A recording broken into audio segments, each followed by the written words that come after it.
வணக்கம். நான் doctor Mithun Kumar, consultant surgical gastro and liver transplant surgery, Salem Sri Gokulam ஹாஸ்பிட்டலில் பணிபுரிகிறேன். ஸோ இன்றைக்கி நம்ம என்ன பேச போகிறோன்னா கேல் ஸ்டோன்ஸ். ஸோ தமிழில் சொல்லணும்னா பித்தப்பை கல்லுன்னு சொல்லுவாங்க. ஸோ நிறைய பேர் வந்து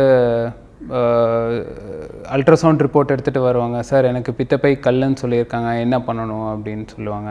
சில பேருக்கு வந்து ஃபஸ்ட்டு வயிற்று வலி இருக்குது, அல்ட்ராசவுண்ட் எடுப்பாங்க, பித்தப்பை கல்லுன்னு சொல்லுவாங்க, சார் என்ன பண்ணணும், சர்ஜரி பண்ணணுமா, மருந்து ட்ரீட் ஆகுமா அப்படின்னு சொல்லிட்டு நிறைய கேள்விகள் இருக்கும். ஸோ அதை பற்றி தான் நம்ம இன்றைக்கி பேச போகிறோம்.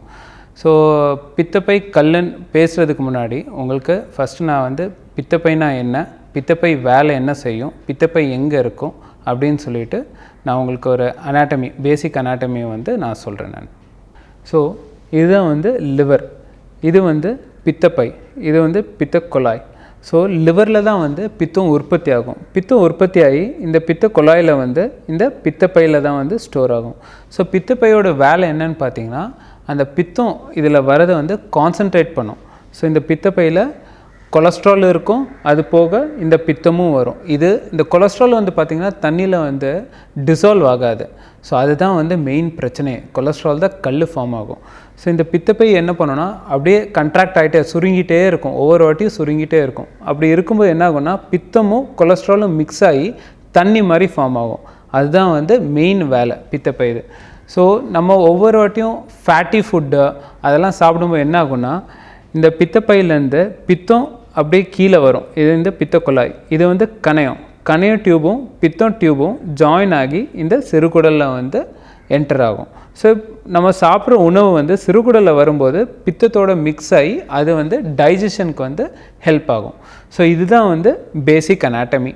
பித்தப்பை வேலை என்னென்னா பித்தம், அதுக்கப்புறம் கொலஸ்ட்ரால், அது வந்து மிக்ஸ் பண்ணிவிட்டு தனியாக ஃபார்ம் பண்ணும். ஸோ எப்போ இந்த பித்தப்பை அதோட வேலை செய்யலையோ அப்போ என்ன ஆகும்னா அது கொலஸ்ட்ரால் வந்து அப்படியே மிக்ஸ் ஆகாமல் இருக்கும். ஸோ அதுதான் வந்து கல் ஃபார்ம் ஆகி பித்தப்பை கல்லுன்னு சொல்லுவாங்க. ஸோ என்னெல்லாம் காரணங்க இந்த பித்தப்பை கல் ஃபார்ம் ஆகிறதுக்கு என்னெல்லாம் காரணம் அப்படின்னு பார்த்தீங்கன்னா, ஃபஸ்ட்டு மெயின் பார்த்திங்கன்னா ஒபிசிட்டி, அதாவது குண்டாக இருக்கிறவங்க. ஸோ இந்த காலத்தில் வந்து டயட்டுன்னா எல்லாம் ஃபேட் அதிகமாக சாப்பிட்றாங்க, பீட்சா பர்கர் எல்லாம் சாப்பிட்றாங்க, அதில் எல்லாமே வந்து ஃபேட் அதிகமாக இருக்கும். இதெல்லாம் கூடி என்ன ஆகும்னா கொலஸ்ட்ரால் இன்க்ரீஸ் ஆகும். ஸோ பித்தப்பையில் வந்து இந்த பித்தம் விட கொலஸ்ட்ரால் தான் வந்து ரொம்ப அதிகமாக இருக்கும். ஸோ அப்படி அதிகமாக இருக்கும்போது இந்த கொலஸ்ட்ரால் எல்லாமே வந்து கல்லாக ஃபார்ம் ஆகிறதுக்கு நிறைய சான்சஸ் இருக்கும். ஸோ ஃபஸ்ட்டு ரீசன் வந்து பார்த்திங்கன்னா ஒபிசிட்டி. ரெண்டாவது வந்து பார்த்திங்கன்னா டயபெட்டிஸ். ஸோ இந்த டயபெட்டிஸ்னால் என்ன ஆகும்னா சில ஹார்மோன்கள் வந்து அதில் செக்ரீட் ஆகும் இந்த பித்தம் வந்து கண்ட்ராக்ட் ஆகிறதுக்கு. இந்த டயபெட்டிஸில் வந்து அந்த ஹார்மோன் செக்ரீஷன் வந்து கம்மியாகிறங்காட்டி பித்தப்பை கண்ட்ராக்ட் ஆகிறது வந்து கம்மியாயிரும். ஸோ அதனாலையுமே வந்து கல் ஃபார்ம் ஆகும். இன்னொன்று வந்து பார்த்திங்கன்னா இந்த பித்தப்பை கற்கள் ஃபீமேல், அதாவது 40 இயர்ஸ் ஃபீமேலில் வந்து பார்த்திங்கன்னா ரொம்ப காமனாக பார்க்கலாங்க. அது ஏன்னா ஹார்மோனல் இம்பேலன்ஸ். ஸோ இந்த ஃபீமேலில் வந்து எப்போவுமே ப்ரெக்னென்சி டைமும் சரி, இந்த 40-45 இயர்ஸ் அதாவது மெனோபாஸ் டைமும் பார்த்திங்கன்னா அவங்களுக்கு ஹார்மோனல் இம்பேலன்ஸ் இருக்கும். ஸோ அதனாலேயுமே வந்து பித்தப்பை வந்து சுருங்கிறது கஷ்டமாக இருக்கும். ஸோ கல் ஃபார்ம் ஆகிறதுக்கு நிறைய வாய்ப்புகள் இருக்குது. ஸோ இதுதான் most common causes and risk factor for gallstone disease. So இப்போ கேல்ஸ்டோன் இருந்ததுன்னா நமக்கு எப்படி தெரியும் அப்படின்னு பார்த்திங்கன்னா, பேஷண்ட் என்ன சொல்லுவாங்கன்னா எனக்கு மேல் வயிறு வலி இருக்குது அப்படின்னு சொல்லுவாங்க. ஸோ எப்போ வலினா ஏதாவது ஃபேட் ஃபுட்டு சாப்பிட்டோன்னா உடனே வந்து வலி வரும், அதாவது விட்டு பிடிச்சு விடுற மாதிரி ஒரு வலி வரும். அந்த வலி பார்த்திங்கன்னா ரைட் தோல் பட்டைக்குமே வந்து பரவுற மாதிரி இருக்கும். ஸோ இதுதான் வந்து most common symptom for gallstone disease. அது போக வந்து அஜீரணமாக இருக்குது, வயிறு உப்பி இருக்குது அப்படின்னு சொல்லுவாங்க.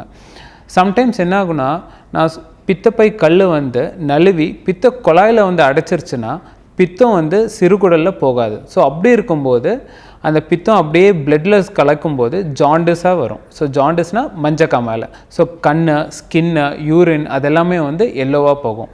ஸோ இதெல்லாம் தான் சிம்டம்ஸ் கேல்ஸ்டோன் டிசீஸ்க்கு என்னன்னு சொல்லி. ஸோ இந்த மாதிரி சிம்டம்ஸ் இருந்ததுன்னா நீங்கள் உடனே வந்து டாக்டர்கிட்ட வந்து அப்ரோச் பண்ணணும்.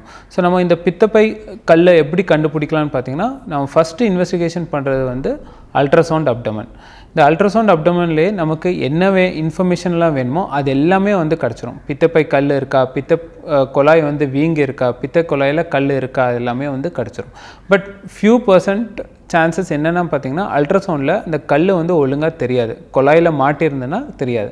ஸோ அப்போ தான் வந்து நம்ம அதை விட ஒரு பெரிய ஸ்கேன் எம்ஆர்ஐ ஸ்கேனுன்னு சொல்லிட்டு பண்ணுவோம். ஸோ அது போக நம்ம பிளட் டெஸ்ட், லிவர் ஃபங்க்ஷன் டெஸ்ட்டுன்னு சொல்லுவாங்க. ஸோ எப்போயாவது இந்த கல் குழாயில் மாட்டியிருந்துச்சுன்னா இந்த பித்தம் வந்து பிளட்டில் ஜாஸ்தி ஆகும். அது வந்து நம்ம லிவர் ஃபங்க்ஷன் டெஸ்ட்டில் வந்து நமக்கு தெரிய வரும். ஸோ இப்போது ஒரு பேஷண்ட் வராங்க, அவங்களுக்கு எந்த சிம்டம்ஸுமே இல்லை, ஆனால் ஒரு மாஸ்டர் செக்கப் பண்ணிவிட்டு வந்துட்டாங்க, அல்ட்ராசவுண்டில் வந்து பித்தப்பையில் கல் இருக்குன்றாங்க. ஸோ இப்போது அதுக்கு என்ன ட்ரீட்மெண்ட், பித்தப்பை கல்லுக்கு என்ன ட்ரீட்மெண்ட் அப்படின்னு கேட்டிங்கன்னா, ஏசிம்டமேட்டிக் பேஷண்ட், அதாவது அவங்களுக்கு சிம்டமே இல்லை ஆனால் இன்சிடென்டலாக மாஸ்டர் செக்கப்பில் ஒரு அல்ட்ராசவுண்டில் பித்தப்பை கல் தெரிஞ்சிருக்குன்னா அவங்களுக்கு வந்து சர்ஜரி பண்ணணும்னு அவசியம் இல்லை. எல்லா பேஷண்ட்டுக்குமே வந்து சர்ஜரி அவசியம் இல்லை. சர்ஜரி யாருக்கு அவசியம்னு பார்த்தீங்கன்னா, எந்த பேஷண்ட் வந்து வயிறு வலின்னு சொல்லிகிட்டு இருக்காங்களோ அவங்களுக்கு தான் வந்து சர்ஜரி வந்து அவசியம்.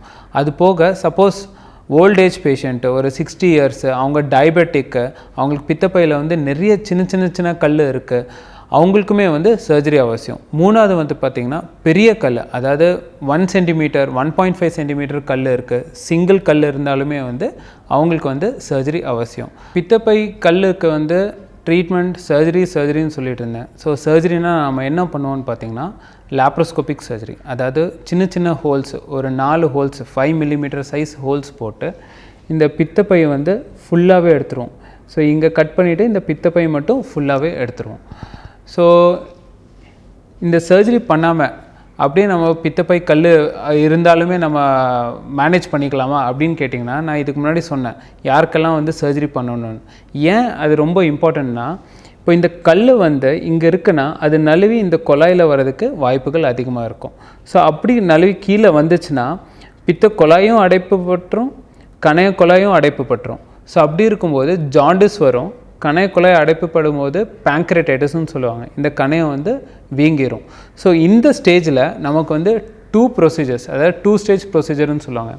எண்டோஸ்கோப்பி பண்ணி சிறுகுடலில் போய் இங்கே இருக்கிற கல்லை எடுத்துகிட்டு ஒரு ஸ்டென்ட்டு வச்சுருவோம். அதுக்கப்புறம் வந்து பித்தப்பையை வந்து எடுக்கிற மாதிரி இருக்கும். ஸோ அதனால தான் எந்த பேஷண்ட் சிம்டமேட்டிக் பேஷண்ட், அதாவது வலி இருக்க பித்தப்பை கல் இருக்குன்னா இமீடியட்டாக போய் சர்ஜரி பண்ணுறது தான் பெஸ்ட்டு ஆப்ஷன். நீங்கள் வந்து இக்னோர் பண்ணிட்டீங்கன்னா அடுத்தது நீங்கள் காம்ப்ளிகேஷனில் வந்து எண்டப் ஆயிரும். ஸோ அந்த ஸ்டேஜில் வந்து 2 சர்ஜரி பண்ணுற மாதிரி இருக்கும்.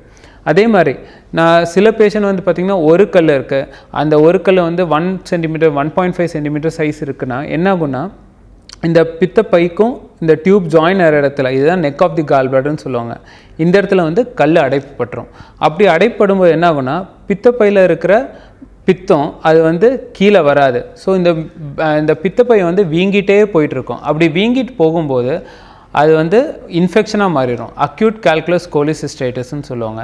ஸோ இந்த சுச்சுவேஷன்லேயும் பார்த்திங்கன்னா ஒன்று சர்ஜரி தான் இதுக்கு ஆப்ஷனு, இன்னொன்று சர்ஜனுக்குமே வந்து இட்ஸ் அ டிஃபிகல்ட் சுச்சுவேஷன். ஏன்னா இன்ஃபெக்ஷன் இருக்கும்போது இங்கே வந்து இம்பார்ட்டண்ட் ரத்த குழாய் எல்லாமே இருக்கும், அங்கே எல்லாமே வந்து வீக்கமாக இருக்கும். ஸோ இந்த மாதிரி ஒரு எமர்ஜென்சி சுச்சுவேஷனுக்கு தள்ளாமல் எப்போ உங்களுக்கு சிம்டம் இருக்கோ, கேல்ஸ்டோன் கண்டுபிடிச்சிட்டாங்களோ எலக்டிவாக சர்ஜரி பண்ணுறது தான் சேஃப். ஸோ இவ்வளோ நேரம் பித்தப்பை கல்லுக்கு வந்து நம்ம சர்ஜரி பண்ணணும், எமர்ஜென்சியாக இல்லாமல் எலக்டிவாக பண்ணுறது சேஃப் அப்படின்லாம் எல்லாம் பேசியாச்சு. அடுத்த கேள்வி வரும், சார் சர்ஜரி பண்ணி பித்தப்பை எடுத்துட்டோன்னா பிரச்சனை எதாவது இருக்குமா, நீங்கள் பித்தம் வந்து பித்தப்பையிலேருந்து வராமல் இருந்தால் அஜீரணம் ஆகுமா எல்லாம் கேட்பாங்க. நான் ஃபஸ்ட்டே சொன்ன மாதிரி தான், பித்தம் உற்பத்தி ஆகிறது கல்லீரலில் தான். பித்தப்பையில் வந்து மிக்ஸ் ஆகி எப்போல்லாம் தேவை இருக்கோ அது வந்து சிறுகுடலில் வரும். ஸோ இந்த பித்தப்பை எடுத்தால் லைஃபுக்கு வந்து எந்த ரிஸ்க்குமே இல்லை. ஸோ எப்போல்லாம் வந்து பித்தம் வேணுமோ அது வந்து கல்லீரலில் உற்பத்தி ஆகி டைரெக்டாக வந்து சிறுகுடலில் வந்துட்டே தான் இருக்கும். நம்ம பித்தப்பை அந்த சுச்சுவேஷனில் எடுக்காமல் இருக்கிறது தான் வந்து லைஃப் ரிஸ்க்காக இருக்குமே தவிர பித்தப்பை எடுத்தால் ரிஸ்க்கு எதுவுமே இல்லை. ஸோ பித்தப்பை எடுத்தவங்களுக்கு அவங்க லைஃப் ஸ்டைல் எப்படி இருக்கணும், ஏதாவது மாடிஃபை பண்ணணுமா அப்படின்னு கேட்டிங்கன்னா கண்டிப்பாங்க. ஏன்னா ஒபிசிட்டி தான் வந்து இந்த கேல்ஸ்ட்ரோன் டிசீஸ் மட்டும் இல்லை, எல்லா டிசீஸ்க்குமே வந்து மேஜர் ப்ராப்ளம். ஸோ பித்தப்பை எடுத்ததுக்கப்புறமே கூட நீங்கள் வந்து வெயிட் போடக்கூடாது. ஹெல்த்தி டயட்டாக சாப்பிடணும். High protein, high fibre diet.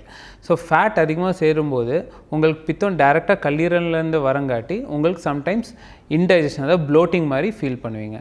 அதுபோக வேறு ஸ்பெசிஃபிக் லைஃப் ஸ்டைல் மாடிஃபிகேஷன் எதுவுமே வந்து தேவை இருக்காது. இந்த சர்ஜரி பண்ணதுக்கப்புறமும் கூட இமீடியட்லி நெக்ஸ்ட் டே பேஷண்ட்டை வந்து டிஸ்சார்ஜ் பண்ணிடுவோம். And within a week patient வந்து அவங்களோட ரொட்டீன் ஒர்க்குமே வந்து தே கேன் ரெஸ்யூம். ஸோ எப்போவுமே எலக்டிவாக இந்த சர்ஜரி பண்ணுறதுல, லேப்ரோஸ்கோப்பி மூலிமா இந்த சர்ஜரி பண்ணுறதுல எந்த காம்ப்ளிகேஷன்ஸ் அண்ட் ரிஸ்க்ஸ் ரொம்ப ரொம்ப கம்மி when compared to emergency situation. So யாருக்காவது இந்த மாதிரி சிம்டம்ஸ் இருக்குது, பித்தப்பை கல்லுன்னு சொல்லிட்டு டயக்னோஸ் ஆச்சுன்னா உடனே வந்து சர்ஜனை வந்து அப்ரோச் பண்ணுங்கள். அண்ட் தயங்காதீங்க உடனே சர்ஜரி பண்ணுறதுக்கு. தேங்க்யூ.